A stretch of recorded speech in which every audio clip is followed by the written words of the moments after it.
How much is it going to cost the Seahawks to keep their biggest impending free agent in Seattle?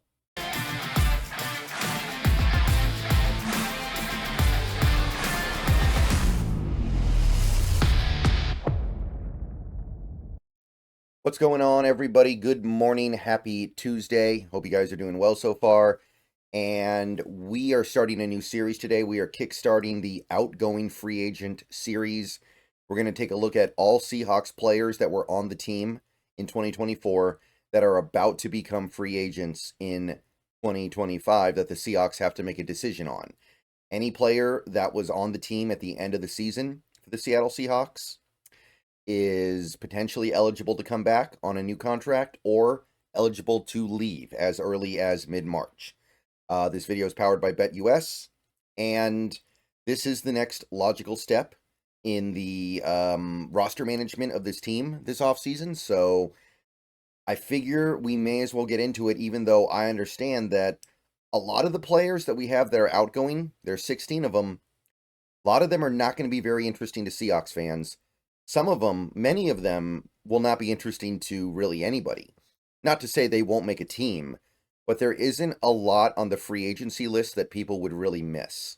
That being said, there is one guy. There is one guy, and we're going to go ahead and lead off with him because why not?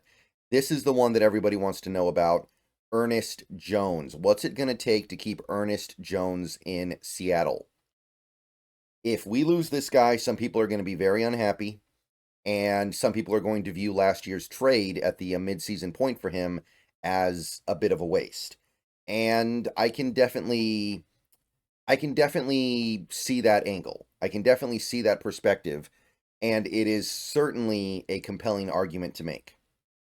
So there is urgency and there is motivation on the part of the Seahawks to get Ernest Jones here, which does give Ernest Jones some leverage that he otherwise might not have.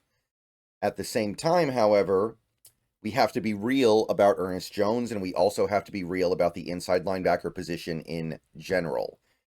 So, Ernest Jones, former third-round pick of the Rams in the 2021 draft. He played 3 years there. He won a Super Bowl with the Rams, played really well, especially coming into year 2 and year 3, started putting up big numbers. 2023 became one of the best blitzing linebackers in the league, piled up almost 10 tackles per game on average. Good player, very productive, but the Rams didn't want to pay him, and when it came time to pay him, they decided they'd rather give him away to the Tennessee Titans. And then the Tennessee Titans, after starting the season out very poorly, traded him to the Seattle Seahawks, and that's where we are now. So we got a pretty good look at Ernest Jones. He averaged close to 10 tackles a game with us, was very useful and very effective against the run. Never really got his feet underneath him as a blitzer with us, which was surprising to me, but he was pretty much as advertised. Remember, we got to see this defense without him, and then we got to see the defense with him. It was a big difference. When Ernest Jones showed up, a lot of things fell into place. Now, that does not change the fact that he's not great in coverage. Maybe his coverage numbers are acceptable, but as a coverage player, in terms of his ability, it is a little bit limited. He is on the slower side for a linebacker. And he also was battling through a little bit of a knee injury last year. And that knee injury lingered on long enough to where you, as a fan, have to wonder, is this chronic? Is this ever going away? Is he going to battle this knee injury forever? Because with his already lackluster speed, he can't have that. With his lackluster speed, a knee injury that's chronic is going to sap most of your value. So there is some stuff that needs to be understood on the other side of this, even though he's clearly a good player. Before I go any further, though, I do want to tell you about my friends over at BetUS. It's not too late to get in on the NFL betting for this season. We have one game left. It's the Super Bowl 59.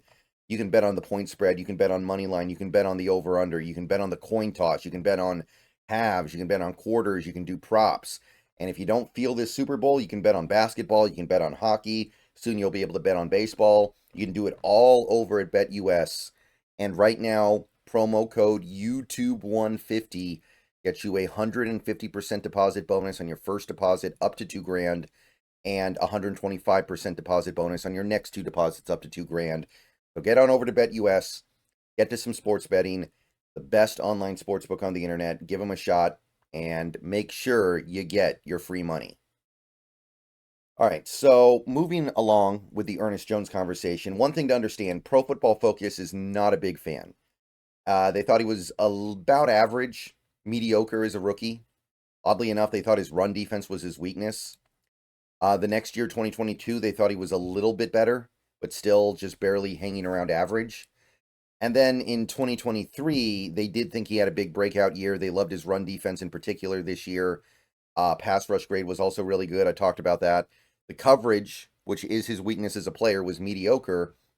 But last year for the Titans and Seahawks, they did not like what they saw very much. Now, I don't want to put a ton of stock into it because it's Pro Football Focus. And if there are things that I think Pro Football Focus is bad at, it's evaluating safeties and evaluating linebackers. I think there is a gap in their understanding of what they're seeing, partially because they don't know what those players are supposed to do from play to play. Where are they supposed to be? What is their zone? What is their responsibility? They don't get to know. A lot of these other players, it's not that hard to dissect what they're supposed to be doing and whether or not they did it appropriately. But for linebackers and safeties, I don't think they do very well. So I'm not saying this makes him bad or mediocre, but it is worth noting as we move forward. So with that being said, you go to look at the list of inside linebackers sorted by average annual value on their contract. It gets down to the middle class very quickly. So we're only going to have to look at a few guys on this list. It's not going to be a long list we have to sort through. So we're not going to do Roquan and we're not going to do Fred Warner.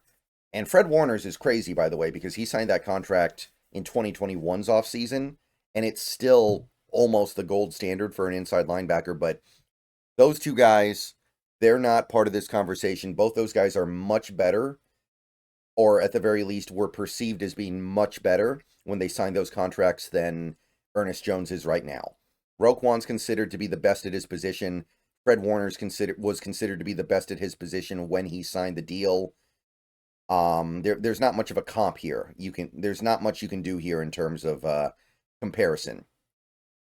Now, I do think that Ernest Jones has an argument to maybe be one of the 10 best inside linebackers in the league, but it's still going to be a little bit difficult to cook up a comp here because there are so few contracts we have to look at. So let's start with the guy like a Tremaine Edmonds, who got $18 million per from the Bears 2 off seasons ago. So Tremaine Edmonds, first round pick of the Buffalo Bills, ended up playing out all 5 years of his rookie deal. You can see that he missed a handful of games, but played in almost all of them. You can see his numbers, very impressive every year. He made 2 Pro Bowls, and then he became a free agent after the 5th year was up, went to the Bears, got that $18 million per.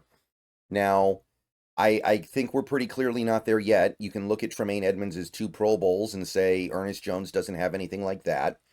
Also, the fact that he was a day 1 full-time starter, Ernest Jones was not that. Now, Pro Football Focus would disagree. They thought he was below average as a rookie. They thought he was about average as a second-year player. They thought he was bad in his 3rd year. They thought he was bad his 4th year. And they didn't give him a breakout until his contract season, year number 5, with about a 79 PFF grade. So PFF is not a fan. But again, I think you guys know what I'm going to say here. It's Pro Football Focus. I don't think their grasp of what linebackers do and what they're supposed to be doing is where it needs to be to really make these calls. But if you want to take this with some degree of validity, then Edmonds' best year on PFF, the 79, like Ernest Jones has that beat if you go back to his 2023. And he doesn't in the most recent year, and I guess the most recent year is what really matters, but I think you'd have a very hard time watching the Seahawks play defense this year and saying that Ernest Jones was not even an average linebacker in the NFL. Keep in mind, they were giving good grades, or at least better grades than this, to guys like Jerome Baker and Tyrell Dodson. Not buying it. So we're not there yet. Maybe we're a little closer than we would like. But I don't think Tremaine Edmunds, coming off his 5th year with 2 Pro Bowls under his belt, is going to be getting the same kind of money, even 2 off seasons ago, as a guy like a Ernest Jones. So let's go to the next guy here, Patrick Queen. And there's a big step down already. Patrick Queen played out his rookie deal with with Baltimore, and then went to Pittsburgh. 3 years, 41 million. So that's 13 and 2/3. 13 and 2/3. So big step down from Edmunds. Patrick Queen, take a look at what he did. Well, I guess the first thing that really stands out is his contract year. He made the Pro Bowl and made All-Pro second team on, I think, the #1 defense in the NFL. So I still don't think we're there, but let's dig in here a little bit. Patrick Queen played every game, started every game in the first 4 years of his career, put up big sack numbers, put up good tackle numbers, Defensive Rookie of the Year, 3rd place in 2020. I mean, the numbers are nice, right? The numbers look pretty attractive. Now, Patrick Queen was graded as one of the worst players in the league by Pro Football Focus in 2020, and they also thought he was really bad in 2021. And I will say this, Pro Football Focus, not great at evaluating linebackers, but this is consistent with what most people thought they saw. Most people thought that Patrick Queen was playing very poorly his first 2 years in the league. So this is not out of bounds of typical understanding of what Patrick Queen was at this point in his career.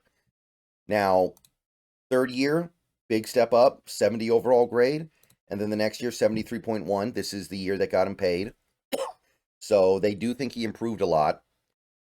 But it is this interesting thing where there was a perception that Patrick Queen was kind of a product of the system, product of Mike McDonald, product of having really good players around him on the defense. So I don't know about this one. My thinking is that we're close. I think that the worries about him being a little bit of a system player are kind of balanced out by the Pro Bowl and the All-Pro berth and the better numbers and the more consistent play. I think we're close. That would be my read. But Patrick Queen is a really weird case where he was so bad those first 2 years, even being really good the next 2 years had people wondering, well, what is he really?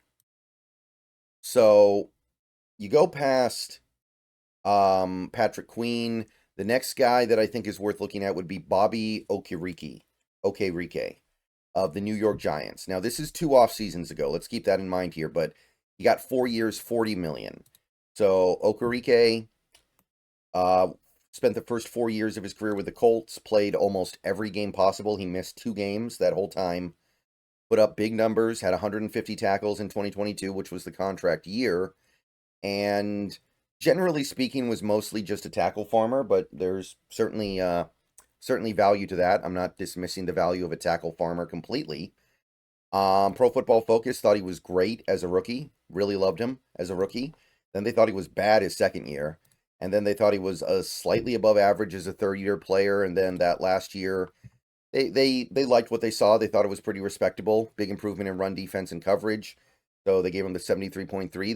That's pretty good, but there's nothing here to really indicate that he had the perception of being one of the better players in the league. He was on Colts defenses that were, good, but not anything that was like super standout. He didn't win any awards, get any accolades. I don't ever think anybody called Bobby Okereke a top 8 or top 10 inside linebacker in the sport. They just thought he was a good player. And I think we're in a similar place with Ernest Jones right now. I think he's in a similar boat. So to me, we got to go above Okereke, but I would say probably not higher than Patrick Queen. Remember, Patrick Queen was a 1st-round pick, so he had that pedigree as well, and he doesn't have some of the athletic worries of a guy like Jones. So I think we're going to land somewhere between the 10 million of Okereke and the 13 and 2/3 million of Patrick Queen. You do have Alshire and Franklin here in the middle, but those guys are a little bit tougher because they were technically in the case of Alshire, he was getting a 3rd contract, and Franklin was also a little bit tough to evaluate because he was 27 when he signed this deal. But if you were to try to factor them into this equation, I think you're coming out with something like I would say 3 years, 39 million, maybe 3 for 36. Would I do that? Sure. I don't love it. I don't think giving big money to an inside linebacker is a good idea unless they are top three at their position. And the NFL currently agrees with me because the top three guys are the guys who are really making the big bucks, and then money falls off a cliff a little bit. But I think that 13 million a year, somewhere between 12 to 13 million a year, is acceptable. I think he's good enough to justify that. He's still young. As long as the knee injury is not chronic, you should get 12 to 13 million dollars a year of value out of him. He's a very good player. He made the defense massively better when he got here.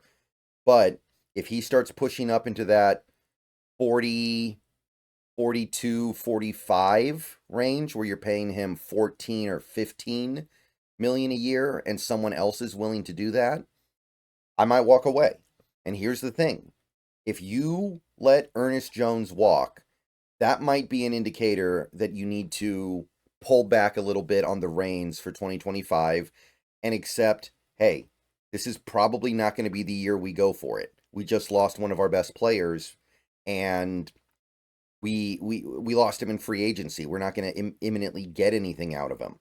So maybe we should just pull it back a little bit, take it easy. Maybe we make some trades. Maybe we trade our quarterback. Maybe we trade our wide receiver. Maybe we trade some other guys as well. Try to refocus a little bit. 2025 becomes like a stepping stone year. Maybe this is the decision that the Seahawks make that should be the early indicator of which way we go.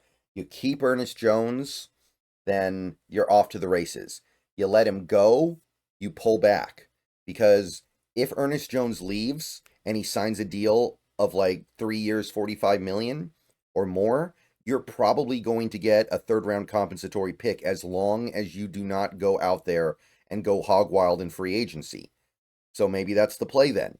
Just don't go hog wild in free agency, build up your assets, trade for picks, try to get picks for the next 2 drafts, and then you make your play then, which is not something that I want to do. It's not something I suggest easily. But if you can't come to an agreement with Ernest Jones and you have appealing trade options on the table for guys like Geno Smith, DK Metcalf, Reek Woolen, maybe you do it. Maybe you do it because what you're getting out of it is worth it. It's not something I suggest easily.